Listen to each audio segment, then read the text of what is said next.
Last week was pretty exciting for me because it was the start of the new football season, and sport and especially football is something that I'm really passionate about. I don't know what it is about watching football, but it's just something that throughout my entire life I've always been really into. Obviously, in lockdown, it's a bit weird that we can't actually go and go to the sports grounds and watch sports happening, but we're able to watch things online. And I spent quite a lot of last weekend watching various sports on the TV, just keeping up to date with what was going on. And it was exciting.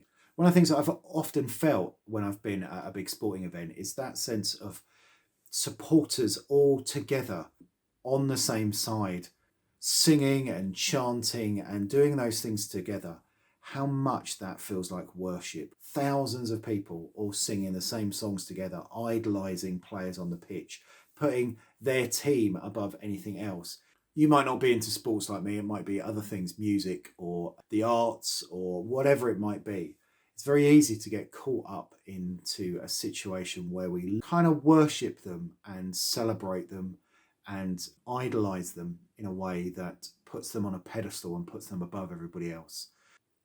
Don't get me wrong, sometimes people do great stuff, and we've seen over the summer the work that Marcus Rashford has done in bringing food poverty right into the front line and changing governmental policy and standing up for what he believes in. And, you know, celebrities, famous people, sports stars have got a real position of power that they can use for good things, and we should definitely get behind them. But it's important to remember that they're just people, just like you and me, that they're not made any differently to the way that we are. They've got talents which the world seems to value in a way that makes them celebrities. Doesn't make any of those things any better than any other talents that maybe aren't celebrated. It's also important to remember that no matter how big a celebrity is, they are just human, and they're just as likely to fail and make mistakes as the rest of us are. Today's passage is a really famous one from John's Gospel, and it talks about Jesus being the only one that can ascend to heaven because he's the only one that's descended from heaven. Jesus is the only one that we should be worshipping because at the end of the day, he's the only one that's perfect, that will not fail. If you're going to worship somebody, if you're going to idolize somebody, if you're going to choose to follow somebody, then you should be choosing somebody who's not going to let you down. My football team, the team that I've supported for my entire lifetime, got relegated last season.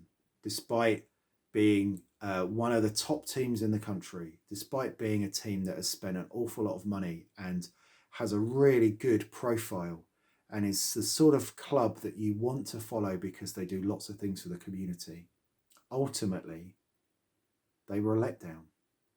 Now, of course, my loyalty isn't going to change, and I will continue to support them this season in a lower division. But it can't always be successful when you're following a sports team. However, when you're following Jesus, you know he's never going to let you down, that his talents are always going to be put to good use, and he's always going to get success. So if I had to choose between following and worshipping my football team or following and worshipping Jesus, then there's only one that can guarantee that they're not going to get relegated, and that's Jesus. It's not going to stop me loving football. It's not going to stop me following my football team. It's not going to stop me looking for their results above everybody else. But it does mean that I'm not going to look at those other human players as somehow any more special than anybody else. But Jesus is perfect.